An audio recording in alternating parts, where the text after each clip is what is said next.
ഇന്നത്തെ നമ്മുടെ റെസിപ്പി നമ്മുടെ ക്ഷീണവും ദാഹവും ഒക്കെ മാറാൻ ഈ ചൂട് സമയത്ത് തയ്യാറാക്കി കഴിക്കാൻ പറ്റിയ വളരെ ടേസ്റ്റി ആയിട്ടുള്ള വളരെ സിമ്പിളായിട്ട് ചെയ്തെടുക്കാൻ പറ്റിയ ഒരു ഡ്രിങ്കാണ്. അപ്പം നമുക്കിത് എങ്ങനെയാണ് ചെയ്തെടുക്കുന്നതെന്ന് നോക്കാം. അതിനായിട്ട് ആദ്യം നമുക്ക് വേണ്ടുന്നത് കോൺഫ്ലോർ ആണ്. ഞാനിപ്പോൾ ഒരു 3 ടേബിൾ സ്പൂൺ കോൺഫ്ലോർ എടുത്തിട്ടുണ്ട്. ഇതിലേക്ക് നമുക്കൊരു 1/2 കപ്പ് പാലൊഴിച്ച് ഈ കോൺഫ്ലോർ ഇവിടെ ഒട്ടും തന്നെ കട്ടകളില്ലാതെ നന്നായിട്ട് നമുക്കിതൊന്ന് കലക്കിയെടുക്കണം. ഇപ്പം നമ്മളിവിടെ കോൺഫ്ലോർ ഇവിടെ ഇതുപോലെയൊന്ന് കലക്കി എടുത്തിട്ടുണ്ട്. ഇനി നമുക്കിതൊന്ന് മാറ്റി വയ്ക്കാം. ഇനി നമുക്കിതിലേക്ക് വേണ്ടുന്നത് പാലാണ്. ഞാനിപ്പോൾ ഇവിടെ 250 ml കപ്പിന് 3 കപ്പ് പാൽ എടുത്തിട്ടുണ്ട്. ഈ പാൽ നമുക്ക് ഈ ഒരു പാനിലേക്ക് ഒഴിച്ചു കൊടുക്കാം. നമുക്ക് ഡ്രിങ്ക് എത്ര വേണമോ അതിനനുസരിച്ച് ഇതിൻ്റെ അളവിലെല്ലാം മാറ്റം വരുത്തിയാൽ മതി. ഇനി ഈ പാൽ നമുക്ക് ഇളക്കി കൊടുത്തിതൊന്ന് തിളപ്പിച്ചെടുക്കണം.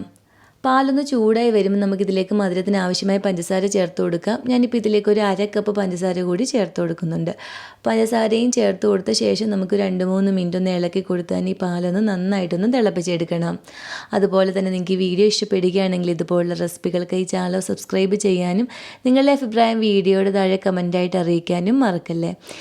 ഇനി ഇതിലേക്ക് നമ്മളിവിടെ കലക്കി വെച്ചിരിക്കുന്ന ഈ കോൺഫ്ലോറിൻ്റെ മിക്സ് കൂടി ഒഴിച്ചു കൊടുത്ത് നമുക്ക് നന്നായിട്ട് ഇതൊന്ന് ഇളക്കി കൊടുക്കാം.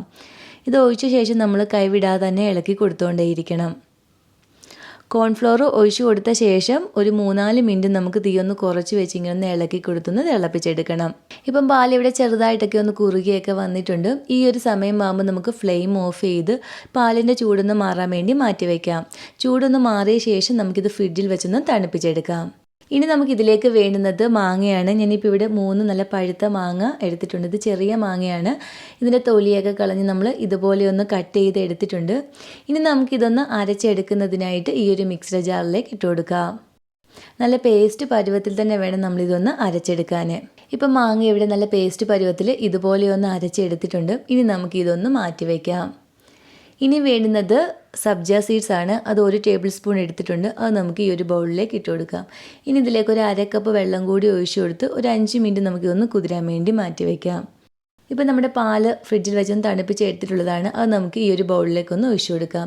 ഇനി ഇതിലേക്ക് നമ്മളിവിടെ അരച്ച് വെച്ചിരിക്കുന്ന ഈ മാങ്ങയുടെ പേസ്റ്റ് കൂടി ഇതിലേക്ക് ചേർത്ത് കൊടുക്കണം. ഇനി വേണ്ടുന്നത് ചവ്വരിയാണ്. ഞാനിപ്പോൾ ഇവിടെ 1/2 കപ്പ് ചവ്വരി ഒന്ന് വേവിച്ചെടുത്തിട്ടുണ്ടായിരുന്നു. അതുകൂടി നമുക്കിതിലേക്ക് ചേർത്ത് കൊടുക്കാം. ഇതിൻ്റെ കൂടെ നമ്മളിവിടെ കുതിരാൻ വെച്ചിരുന്ന സബ്ജ സീഡ്സ് കൂടി ഇതിലേക്ക് ചേർത്ത് കൊടുക്കാം. ഇനി ഇതെല്ലാം കൂടി നന്നായിട്ട് നമുക്കൊന്ന് മിക്സ് ചെയ്തെടുക്കണം. ഈ ഒരു സമയത്ത് നമുക്ക് നട്ട്സൊക്കെ ചെറുതായിട്ട് അരിഞ്ഞിട്ട് ഇതിലേക്ക് ചേർത്ത് കൊടുക്കാവുന്നതാണ്. ഇപ്പം നമ്മളെല്ലാം കൂടി നന്നായിട്ടൊന്ന് മിക്സ് ചെയ്ത് എടുത്തിട്ടുണ്ട്. ഒന്ന് രുചിച്ച് നോക്കിയിട്ട് മധുരം കുറവാണെങ്കിൽ ഒരു അല്പം പഞ്ചസാര കൂടി ചേർത്ത് കൊടുത്താൽ മതി. ഇനി നമുക്കിത് സെർവ് ചെയ്യാവുന്നതാണ്. അല്ലെങ്കിൽ ഫ്രിഡ്ജിൽ വെച്ച് ഒന്നും കൂടി ഒന്ന് തണുപ്പിച്ചിട്ടും വേണമെങ്കിൽ സെർവ് ചെയ്യാവുന്നതാണ്. അങ്ങനെ മാങ്ങ വെച്ച് ചെയ്തെടുക്കാവുന്ന നല്ല ടേസ്റ്റി ആയിട്ടുള്ള ഡ്രിങ്ക് ഇവിടെ റെഡി ആയിട്ടുണ്ട്.